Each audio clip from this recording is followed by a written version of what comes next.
Hey guys, welcome to the Naughty Fisherman. Today I'm going to be going over the Snell knot, or as I like to call it, the leader knot, just because it's usually used to tie a hook to a leader, just because that's about the only thing it's good for, in my opinion. But beyond that, let's go ahead and get started. As always, there will be a practice part and then the practical part. So I will put the timestamps for those, depending on what you want to use, in the comment section below, or the description part below. Either way.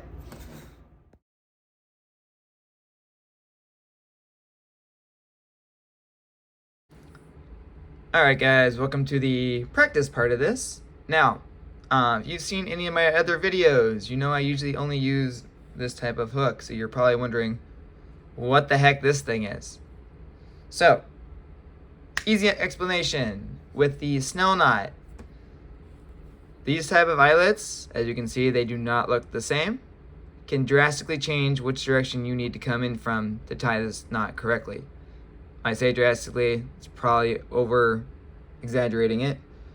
But in general, this hook takes a different approach to tying than this hook. Not a huge difference, but it's enough to break your line if you do it wrong. So, this is going to be a 4-part video. What I will be doing is showing you guys how to tie with this type where the eyelet bends back, and with this type where the eyelet bends forward, because they, like I said, slightly different method of tying for each one. Overall knot is the same, it's just how you come into the eyelet that will change. So let's go ahead and get started with that.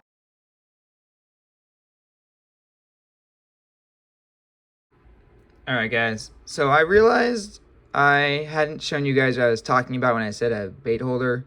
So I want to show you guys that before we actually get started here. So these are my 2 hooks I'm going to be using today.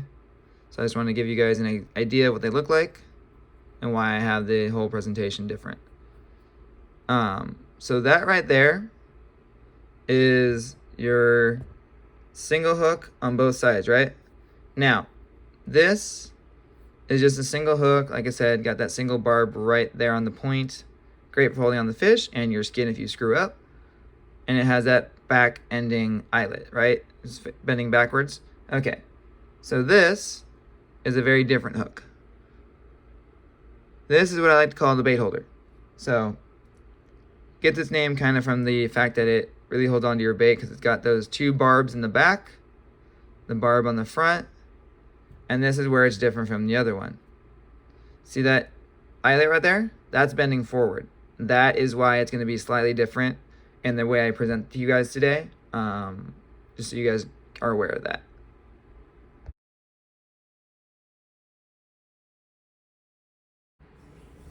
Alright, so to start with, we're going to go with my favorite type of hook, the one that has the eyelet going backwards, just because this usually goes with the single hooks, which I use a lot of, but I also don't use a lot of bait holders, which is the other type of hook that normally bends forward. So I'm just going to show you guys on this one, and here we go. So what we're going to do is we're going to take our line / cord, and we're going to go ahead and take our hook. And like I said, when the eyelet bends back, you want to come in through the front of the hook, just so you get that nice clean line, because this knot is going to tie along the back of this, not the front, the back. So what we're going to do is we're going to run this down the hook. So I like to give myself about that much tag end, so because you're going to go around this hook about 5 to 6 times with this knot. So I like to keep it a nice tight loop here. So that's going to be where you want your loop for this knot, mainly because, let's face it, you want to give yourself enough work room, and this knot will slide up, so don't worry about it being at the bottom of this J. This will slide up to become part of the knot. Your tag end is going to be the part that stays down there at the end. So now that we have this little loop formed by laying our line over itself, as you can see right here, you have that little cross section. You're going to pin that cross section. You're going to take your tag end, and you're going to go around once. I like to catch it right here just because it makes it easier. twice, 3 times, 4 times, and 5 times. I'm going to stop at 5 just because I don't really see the need for 6, because this will kind of become a 6 for me. And now what we're going to do is we're going to pull this down here. We're going to take our tag, because we're going to try and take our tag because it's not wanting to cooperate at all. We're going to pin that. So as you can see, I've got my wraps down here, the loop pinned, the tag end free, and we're just going to pass that tag in through the loop. Now, you want to make sure it comes in from the same side you ended your wrap on that you pass your tag end off to, just so you have that nice tight pull. So now we've got that there. We're going to go ahead, grab that tag in. If I can pin it, it doesn't want to cooperate. Sorry, guys. And you can see that I now have my loop right above my thumb. I have my wraps right here. So what we're going to do is we're actually not going to pull on that tag end at all right now. So what we're going to do is we're going to start pulling on the main line. Like I said, if you're tying this on your actual line, lubricate your knot so it doesn't burn. If it burns on monofilament or fluorocarbon, you're going to have breakage problems later. But for now, we're just going to go ahead and pull. You guys can see that knot's already forming. Slide it up a little bit. So at this point, you should have enough slack to slide it up and down your hook. So what I would do is I would get it up to the top right by your eyelet. And this is where your tag end's actually going to start pulling. So you're going to pull on both. It's going to harden that knot. And boom. Go ahead and grab your handy dandy clippers or whatever you have that's sharp to cut this with. And you're going to want to cut your tag. Now we're going to look at the knot. So as you guys can see, this isn't going to be bending anymore. So there's no bend. It comes straight through that eyelet. That is very important. And it's just going to offer your bait a nice even presentation. You can see where our little line is holding down the knots right here. So that's where the tag end came through that loop. There's your loop right there. That's now tightened as part of the knot. This is why you wanted to go through it again. And then there's your 5, 6 twists right here. And that is your knot. Now we're going to go ahead and do the practical part of this, just so you guys can see it in action.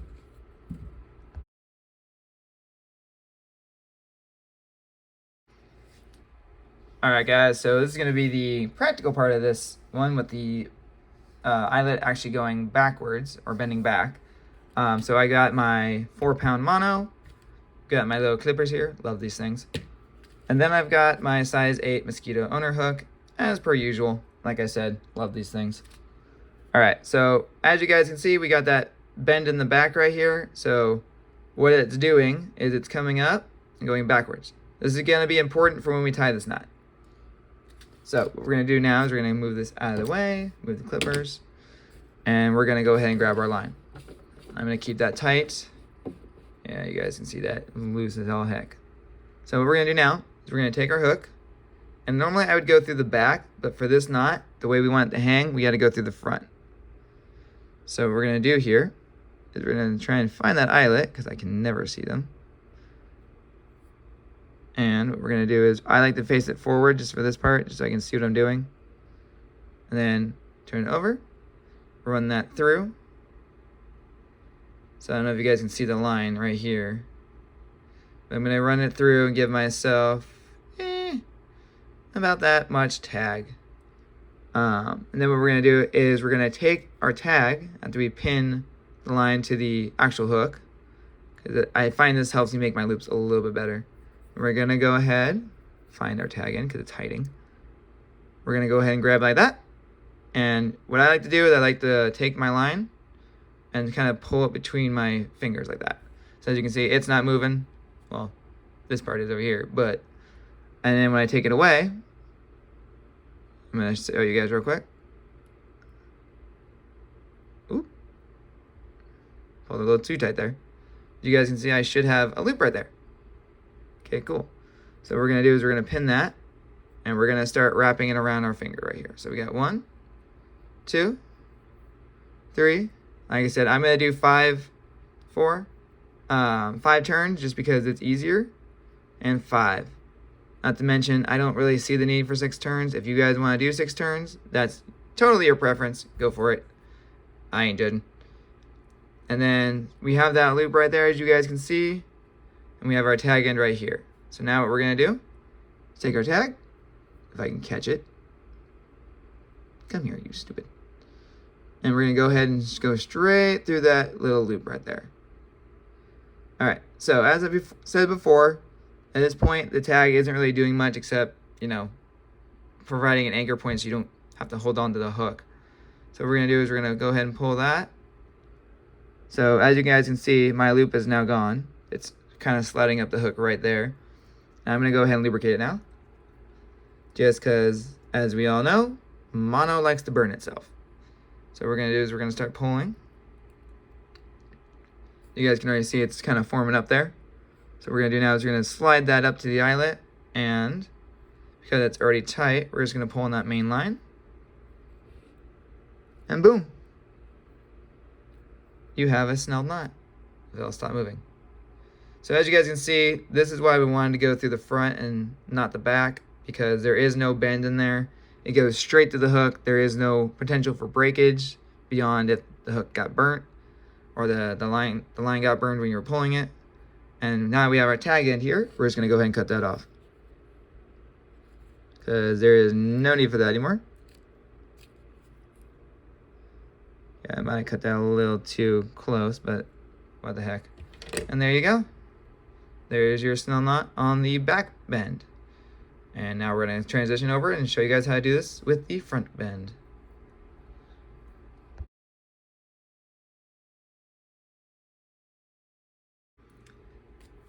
Alright guys, so we're going to go ahead and get started with the front bend of this. Like I said, not a huge difference in how you tie these. All you gotta do is change your direction slightly when you're coming in through the eyelet. On the back bend, we went through the front of the hook just to give us that nice, clean approach. On this one, which is common with bait holder hooks, the eyelet does bend the opposite way. So we're actually gonna go in through the back, and I'm gonna show you that right now. So what you're gonna do is you're gonna take your line, and you're gonna go ahead and go through the back. So as you can already see, this is providing it with no breakage points. If we went in through the front like we did last time, with the other type of hook, you can already see an issue there. So that doesn't look clean, and two, you got 2 breakage points right here.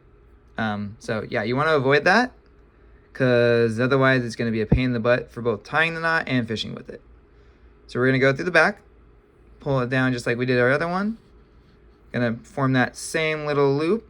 It will be a slightly different feel to you this time, only because you're going down the front of the shaft instead of the back of the shaft. Like I said, subtle differences that make all the difference in the world. So we're gonna go ahead and wrap it to make our loop. I'm gonna keep it kind of small this time. And then we're gonna go 1, 2, 3, 4, and 5. So it's basically, like I said, the same exact kind of method, just down the front of the hook instead of the back of the hook. So you're going to take your tag end right here. You're going to go in through there, right through that loop. Like I said, exact same way we did with the other one. You're going to hold that along with the J of the hook, and you're going to start pulling. Just so you guys can kind of see that. It's just kind of making itself. Once again, if you're doing this with mono or fluoro, make sure you lubricate that so it doesn't burn itself.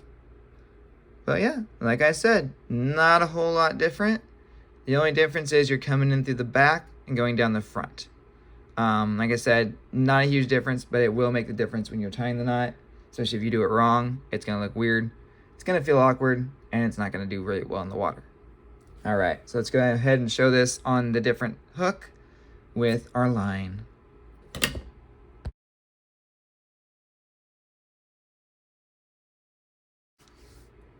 All right, so let's go ahead and get started with the, what I like to call the forward bend instead of the backwards bend on your hook shank. So this is going to be a slightly different hook than you guys have seen me use in previous examples or ever seen me if you've watched my videos. So this is what they call a bait holder hook. It's got those 2 prongs in the back, and it's got that prong in the front. This is just to help you hold on to the bait better. And it's going to have its eyelet bending forward instead of backwards like I usually have. So this is the only difference you're ever gonna find in the Snell knot and the method of tying it, is if you're using a hook that has a different bending eyelet.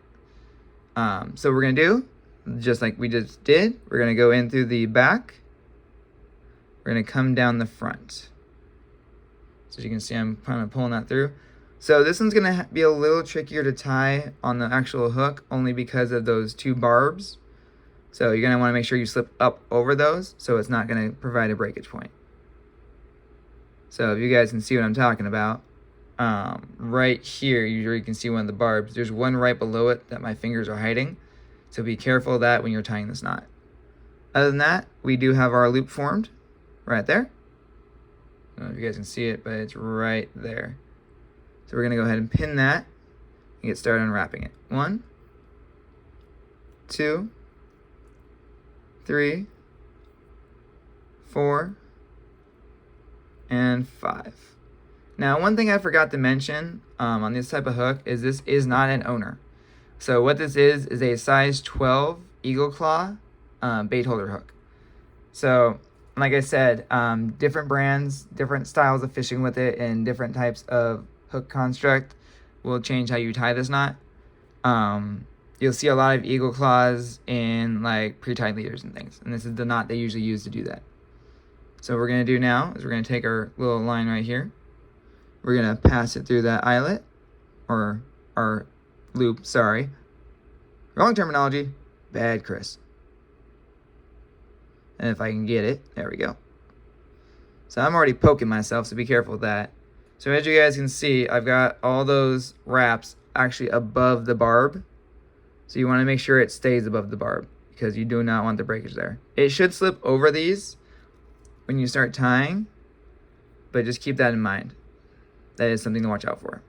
So we're going to go ahead and pull this. We got our loop started going up that hook. You guys can see the loop is already gone. So what we're going to do now is we're going to take this. We're just going to start pulling. And I can already hear the click as it passes over that barb. So like I said, you do not want to tie this on the barb. If you do, it will wreck your line. So now that it's over those two, as you guys can see, there's my two barbs and there's my knot. You always want to make sure that that is above it. You'll hear a slight click as they go up, so you'll know at that point you've cleared them. And then we're going to come in here, and we're just going to make sure I have no slack there, and we're going to go ahead and cut it. And that is the bait holder version of the Snell knot. Like I said, hangs just fine. As long as you go in through the back, you should be good. Watch out for your barbs, and your knot will tie itself, essentially. All right, guys.